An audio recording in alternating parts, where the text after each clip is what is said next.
The identity of the Cabal is not easy to grasp. Always hidden behind a seemingly benign face, it really acts like a wolf in sheep's clothing.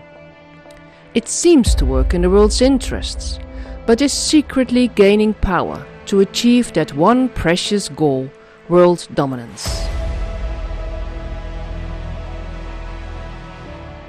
It has not been easy to unravel or even grasp the reality of evil in our society.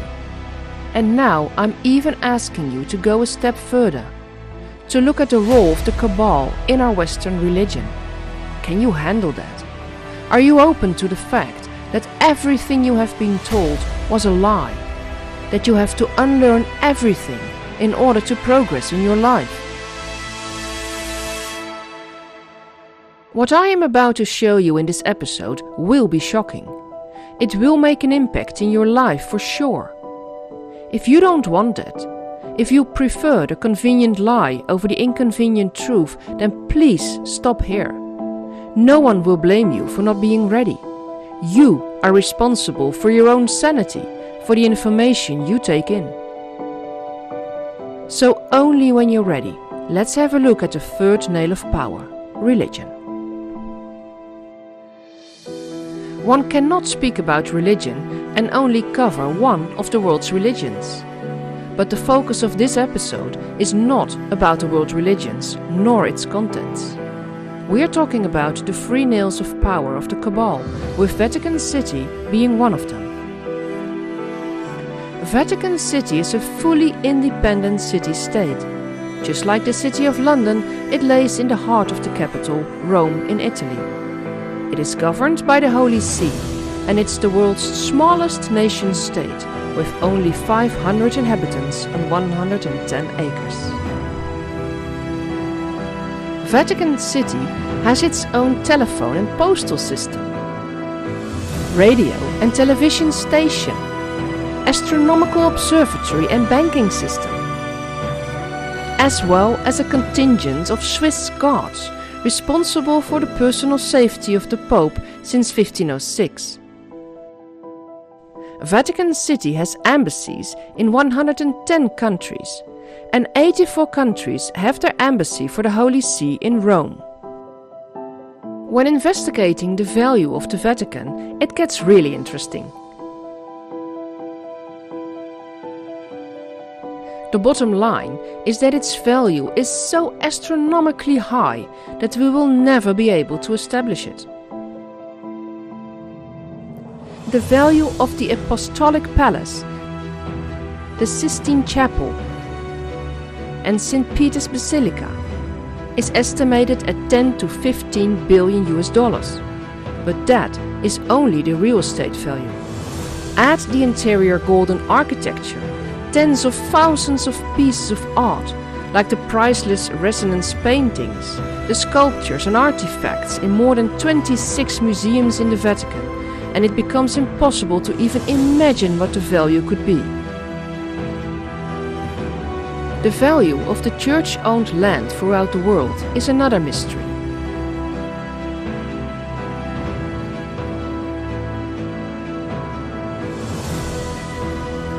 These properties include Vatican embassies, churches, cathedrals, monasteries, schools and convents.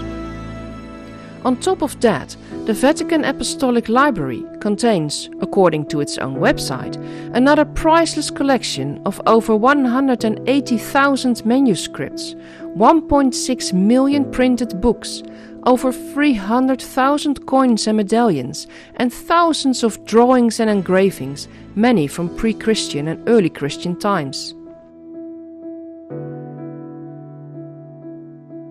And how many priceless treasures remain hidden in the Vatican's secret archives?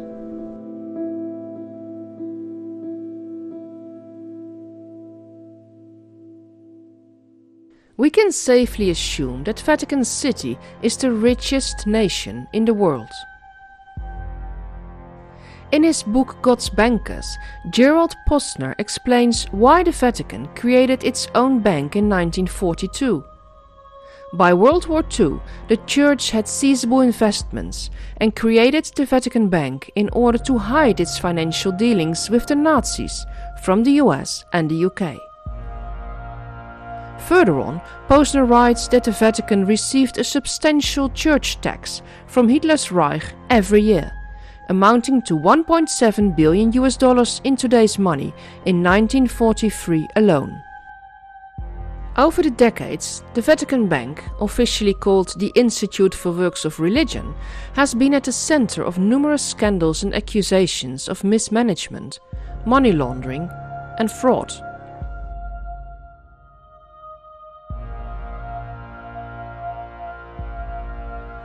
On top of that, in 2010, the Italian government seized $33 million from the Vatican for money laundering. And until the present day, the church settlements for sex abuse allegations add up to $5 billion.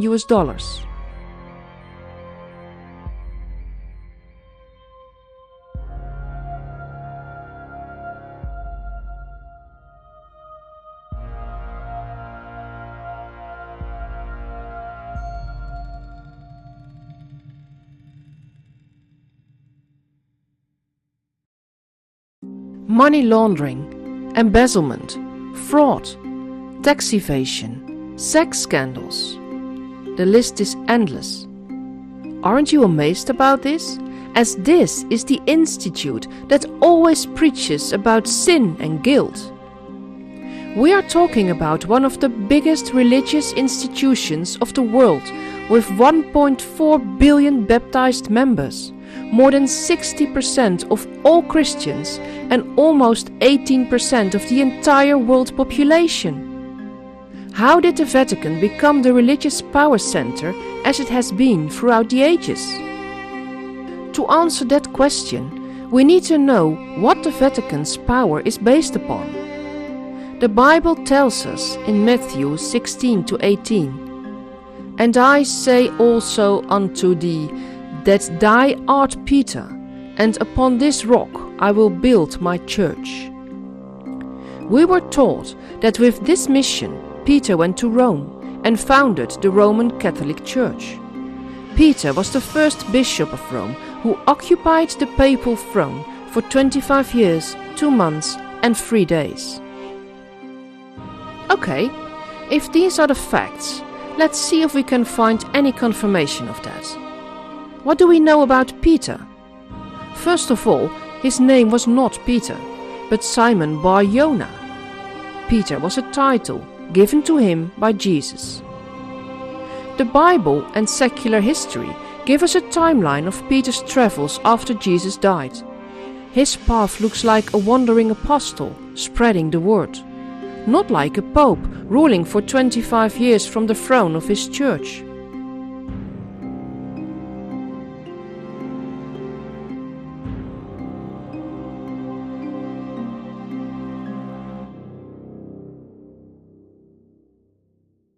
The burial place of Saint Peter gives room for discussion.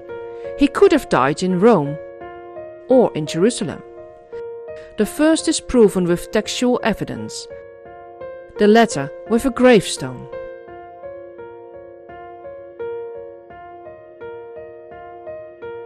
Is there any archaeological evidence that Peter could have died in Rome? From the 2nd century onward, stories exist about Peter's Tropaion. A Tropaion is a specific monument erected to commemorate a victory over one's foes.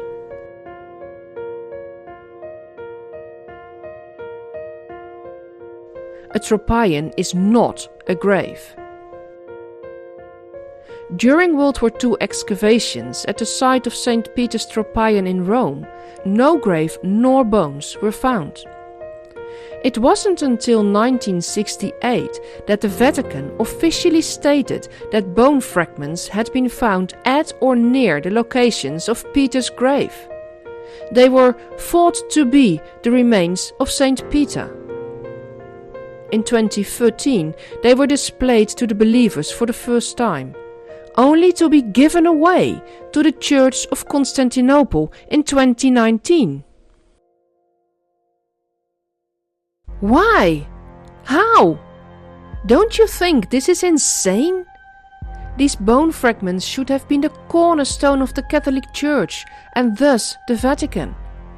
Every important church or cathedral exhibits bones from a saint. They would never give them away. So what is going on here? We will have to dig deeper, going all the way back to the founding of Rome to find our answers. In 753 BC, Rome is founded by Romulus. On the west bank of the Tiber River there was nothing but a hill known as Ager Vaticanus. In ancient times it was forbidden to bury the dead inside the city walls, so the Ager Vaticanus became the burial place for early Roman citizens, Vatican necropolis. At the end of the 1st century BC, the Ager Vaticanus was being developed. Beautiful houses arose, together with the circus of Nero. The Egyptian obelisk, that presently stands in St. Peter's Square, was the center point of the circus. In the next millennium, the Roman Empire rose and then slowly declined. It might have totally collapsed earlier had Emperor Constantine the Great not come into power. This emperor was a great strategist who brought amazing reformations to his waning empire. On October 28, 312 AD, a miracle happened. According to historian Eusebius of Caesarea, Constantine received, just before the Battle of the Milvian Bridge, a vision in the sky, accompanied by the words, "In this sign you will conquer." After the victory, Constantine subsequently converted to Christianity. A year later, he allowed Christians to freely practice their faith without being prosecuted. As the ruler of the Roman Empire, Constantine hoped that Christianity could be used to rise his declining empire again. To unify the Christian faith, the emperor convened the Council of Nicaea in 325 AD. Dogmas, doctrines and creeds saw the day of light. The religious pyramid of power was a fact, with Constantine as head of the Christian Church. Constantine also continued to function as Pontifex Maximus of the empire's pagan priesthood, and in these functions he integrated the pagan rituals and feasts with the teachings of the new faith. Being the strategist Constantine was, he used the new religion as a power tool, a strategy for world dominance, as the Roman Empire was seen as the entire world. A stable political global empire has one global religion. With the word Catholic meaning universal, the Roman Catholic Church was born. It did not matter that not much was left of the original simple teachings of early Christianity. It did not matter that the pagan beliefs were now disguised as Christianity. What did matter was that the world could be dominated again, not with arms as such, but with the Word, the Holy Bible, commissioned by Emperor Constantine himself in 331 AD. Now let's get back to St. Peter. In 318 AD, Emperor Constantine started the building of a basilisk in honor of St. Peter, the old St. Peter's Basilisk. Wait! Stop there! Why in honor of St. Peter, a wandering apostle? Why not honor Jesus, the central figure in Christianity? Well, there was a Peter of great significance who lived in Rome in the 1st century. This was not Simon Bar-Jonah. This Peter's true name was Simon Magus, Simon the magician, master of demons. Simon Magus was a priest of ancient Eastern beliefs, of the Samaritan and Babylonian faiths. In all of Samaria he was believed to be the great power of God. When Simon heard of the new Christian faith, he let himself being baptized a Christian.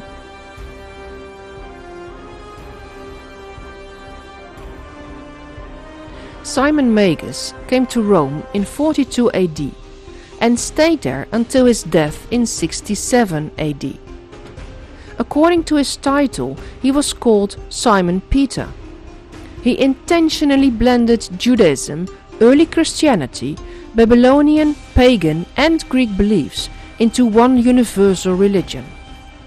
He delegated himself as the head of this new church in Rome as center of the universe. He deliberately mixed up names and stories. Simon had taken the name of Jesus Christ and much of the terminology of Christianity and was using these tools to expand his own sphere of influence. He ruled 25 years as such in Rome. Justin Martyr stated, "After Christ's ascension into heaven, the devils put forward certain men who said that they themselves were gods. And they were not only not persecuted by you, but even deemed worthy of honors. There was a Samaritan, Simon, a native of the village called Gitto, who in the reign of Claudius Caesar and in your royal city of Rome did mighty acts of magic by virtue of the art of the devils operating in him.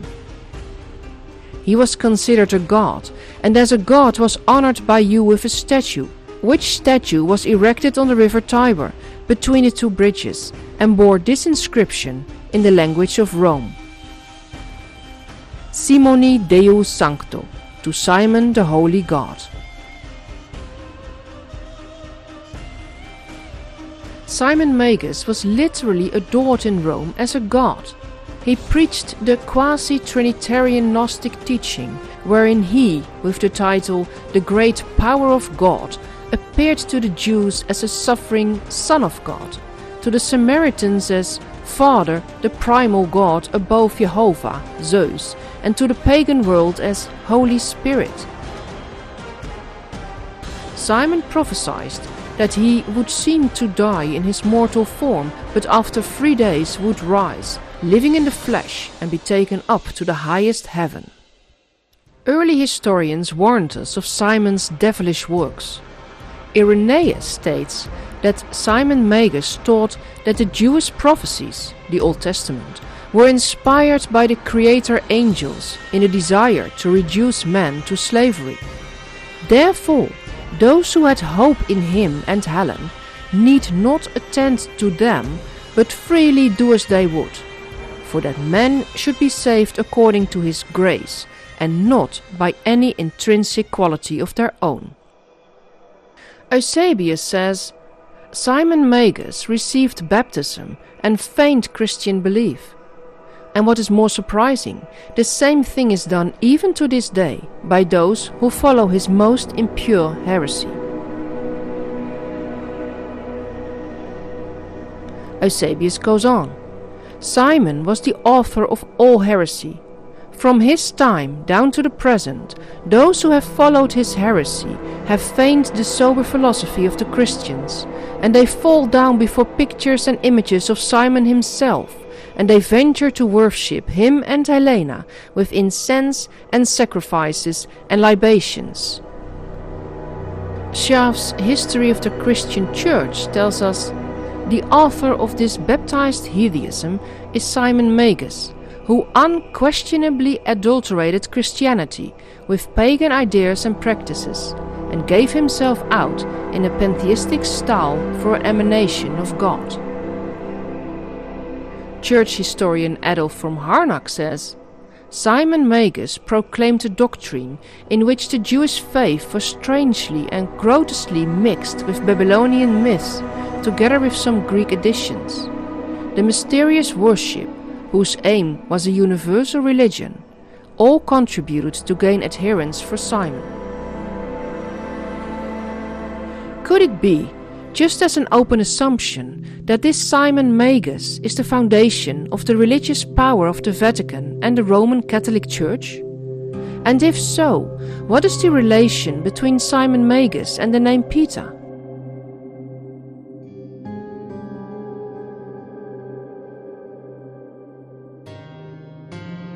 Forgotten throughout history, the term Peter is a title. This title stems from ancient pagan beliefs. Peter does mean rock or stone, and in ancient temples, stones are worshipped as a means of communication with the gods. A person being a stone, a Peter, means being a priest. It means interpreter, inter-Peter, between God and man. Ancient history goes even further by revealing to us that a Peter usually held keys in his hands, symbol for the secrets he could unlock. Around 300 years after true Christianity started in Judea, its counterpart, a universal power tool under the guise of religion, was firmly established in Rome when Emperor Constantine deliberately founded the Catholic Universal Church on the grave of this fake apostle Simon Peter. That, my friends, is why the biggest and most important temple on earth is the St. Peter Basilisk in Rome. They never lied about their origins, we just didn't see it. When the Roman form of Christianity became the state religion of the empire under Constantine, men saw less need for the return of Christ and sought to establish their own ecclesiastical empire with Rome, not Jerusalem, as its headquarters. Do you want proof about this new religion being a power tool for world domination? Just think about colonization, forced conversion, crusades, persecution of witches, the Papal and Jesuit Inquisition. Countless historians tell us about genocides and hideous murders all over the world in the name of God to eradicate opponents of the Roman Catholic Church. The little flock which constituted the true Church of God were now classified as heretics by Constantine's Christian Empire, and true to prophecy were forced to flee into the wilderness or die as martyrs for their faith.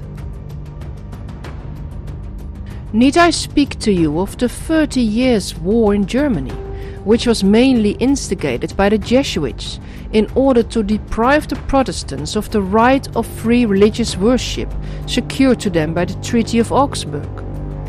Or of the Irish Rebellion? Of the inhuman butchery of about 15 million of Indians in South America, Mexico and Cuba by the Spanish Papists? In short, it is calculated by authentic historians that Papal Rome has shed the blood of 68 million of the human race in order to establish her unfounded claims to religious dominion. Spain. The number of condemned exceeded 3 million, with almost 300,000 burned at the stake. Italy.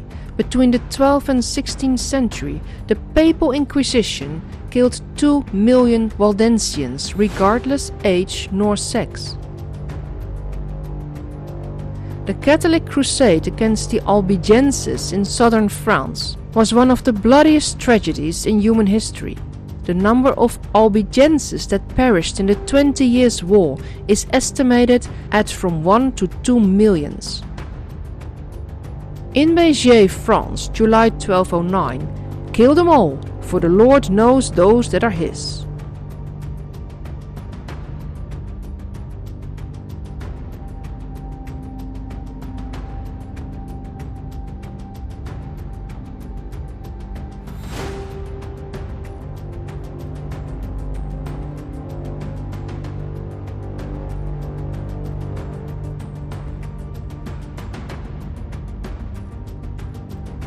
Every man, woman and child in the city of Béziers was killed. 20,000 people died in one day. No memorial, no statue, just this one small sign next to the church in which they were burned alive. The Cathars, the Huguenots and Waldenses completely destroyed and forgotten cultures of pure Christians. When new continents were discovered in the Golden Age, the Church expanded its empire by means of colonization and cultural genocide. from East India to Australia, from the Americas and Canada, the indigenous people have been murdered and their children re-educated and rendered infertile.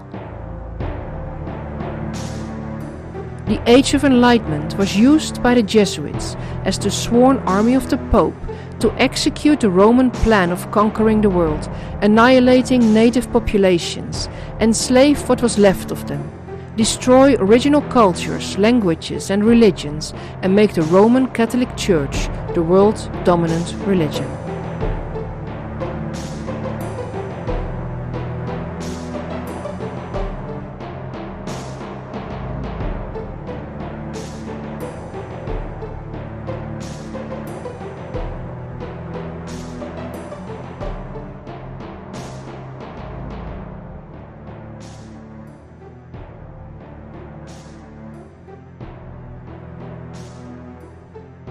The native Australian Aboriginals were annihilated from 1.5 million in 1788 to less than 100,000 in 1901. Until the 1960s, the Aboriginals fell under the Flora and Fauna Act, classifying them as animals, not human beings. The genocide continued until the late 20th century. By this the children of God are manifest, and the children of the devil. Whosoever does not righteousness is not of God, neither is he that loveth not his brother. As we've discovered in this episode, the Babylonian Simon Magus was the first pope, and all popes have been his successors. Let me repeat that. The popes are the successors of Simon Magus, the Babylonian Peter, not of Jesus Christ. Would it be strange to think about the popes as Antichrist then? In 991 AD, Bishop Arnulf of Orleans described papal murder, lust and intrigue. He suggested that the Pope had to be the Antichrist, sitting in the temple of God and showing himself as God. King James I of England and Scotland wrote an article about the Book of Revelations, in which he called Rome Babylon and the seat of the Antichrist. Martin Luther, a Catholic priest, began criticizing the Pope in 1517 as the Antichrist. Beware the Antichrist, the Pope. Martin Luther criticized the Church for selling indulgences to reduce the amount of punishment for sin. He opposed celibacy and the ban on priests to marry, as this is not mentioned in the Bible. He exposed the corruption and immorality in the Church. There is buying, selling, bartering, trading, trafficking, lying, deceiving, robbing, stealing, and every sort of contempt of God, and even the rule of Antichrist could not be more scandalous. It horrified Luther that the Pope had more authority than the Scriptures. A passage of canon law stated that the Pope could not be disposed from office even if he were so scandalously bad that he led multitudes of souls to the devil. Luther was equally horrified over the Pope's claim to power over earthly authorities and even over angels. Luther said about the Pope, "If he is not Antichrist, then let someone else tell me who he can be. The Pope doesn't have a hair's breadth of power to change what Christ has made, and whatever of these things he changes, he does as a tyrant and Antichrist." In 1545, Luther described the Pope not only as Antichrist, but also as the devil's figure. 3 times he referred to the Pope as the most hellish father. He called him a teacher of lies, blasphemy and idolatries, a murderer of kings, an inciter to all kinds of bloodshed, a brothel keeper above all brothel keepers and all vermin. The popes must, he said, be exposed and refuted, so the people could be corrected and liberated from the tyranny of Satan. Is there evidence for these blunt statements of Luther? Yes, there is. Let's have a look at some documented quotes from the popes themselves, shall we? Pope Innocent III said, "We may, according to the fullness of our power, dispose of the law and dispense above the law. Those whom the Pope of Rome doth separate, it is not a man that separates them, but God. For the Pope holdeth place on earth, not simply of a man, but of a true God." Pope Innocent III was the most powerful of all popes. He claimed to be the vicar of Christ, the vicar of God, and the supreme sovereign over the Church and the world. He claimed the right to dispose kings and princes, and that all things on earth and in heaven and in hell are subject to the figure of Christ. Anyone who attempts to construe a personal view of God which conflicts with Catholic Church dogma must be burned without pity. Pope Boniface VIII thought even higher of himself. "I have the authority of the King of Kings.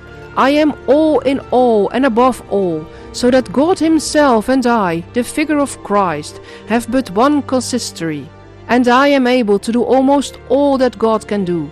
What, therefore, can you make of me but God?" Pope Pius IX regarded himself as successor of Jesus Christ. "I alone am the successor of the apostles, the vicar of Jesus Christ. I am the way, the truth, and the life." Pope Pius X finalized by stating, "The Pope is not simply the representative of Jesus Christ. On the contrary, he is Jesus Christ himself, under the veil of the flesh. Does the Pope speak? It is Jesus Christ who is speaking. Hence, when anyone speaks of the Pope, it is not necessary to examine, but to obey."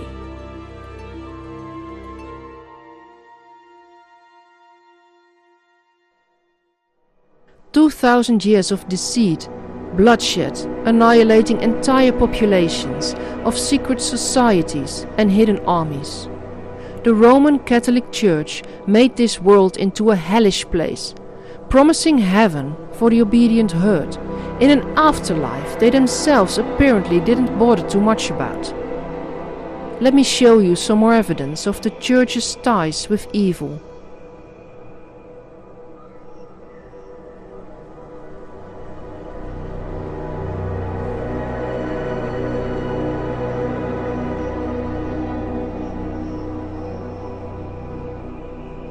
From Masonic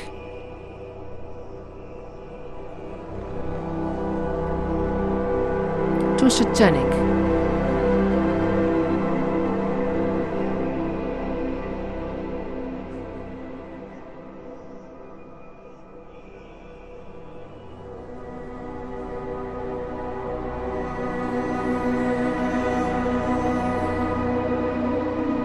And of course the child abuse.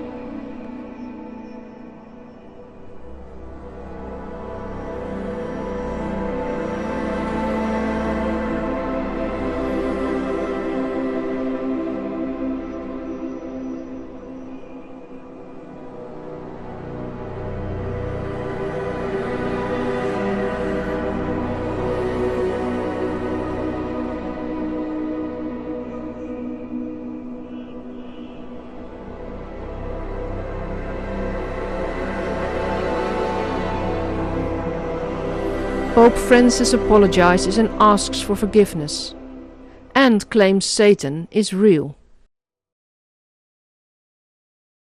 A very last question that I've had from early childhood on has been answered now.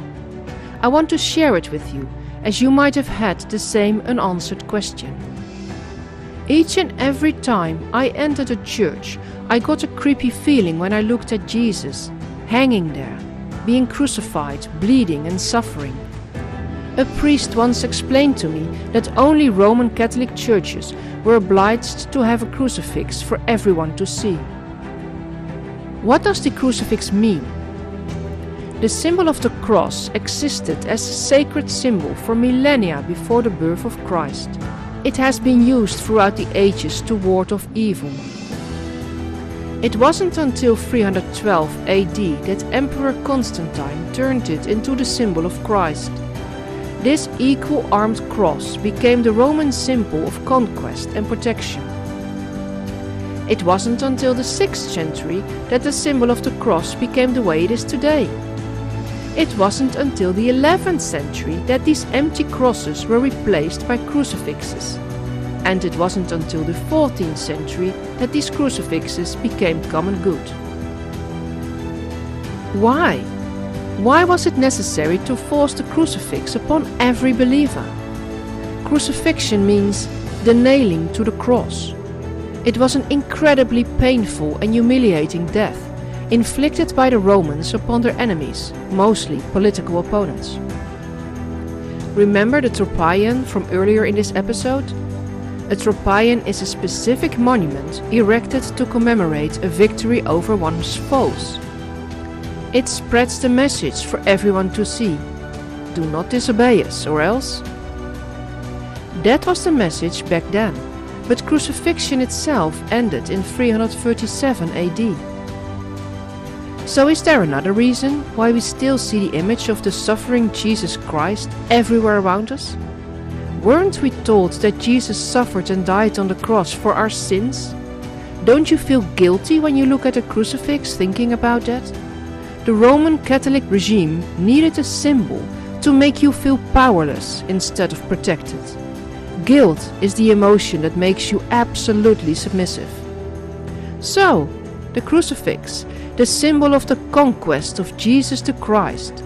The Cabal shows us 24/7 we conquered the Christ. And on top of that, you are supposed to feel guilty about it. Genius again, don't you think?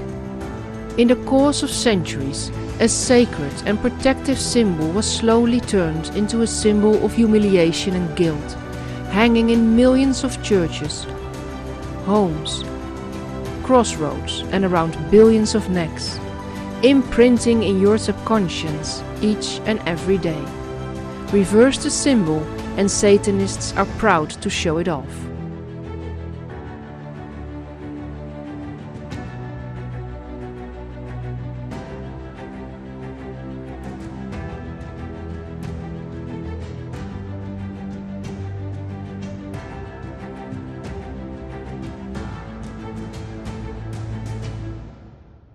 All that is left for me to say is that light will always conquer the dark. All that is needed is the awareness that there is dark.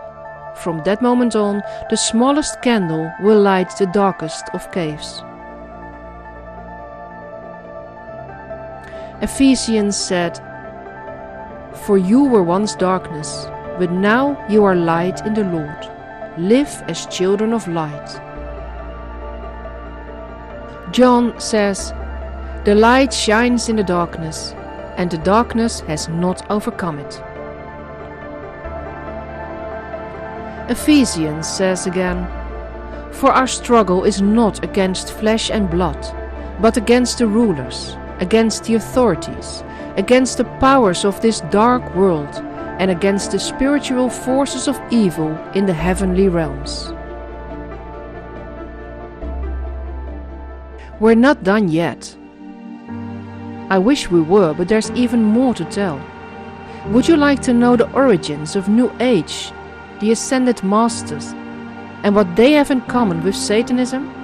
Then follow me to part 4 of this conclusion to the fall of the Cabal.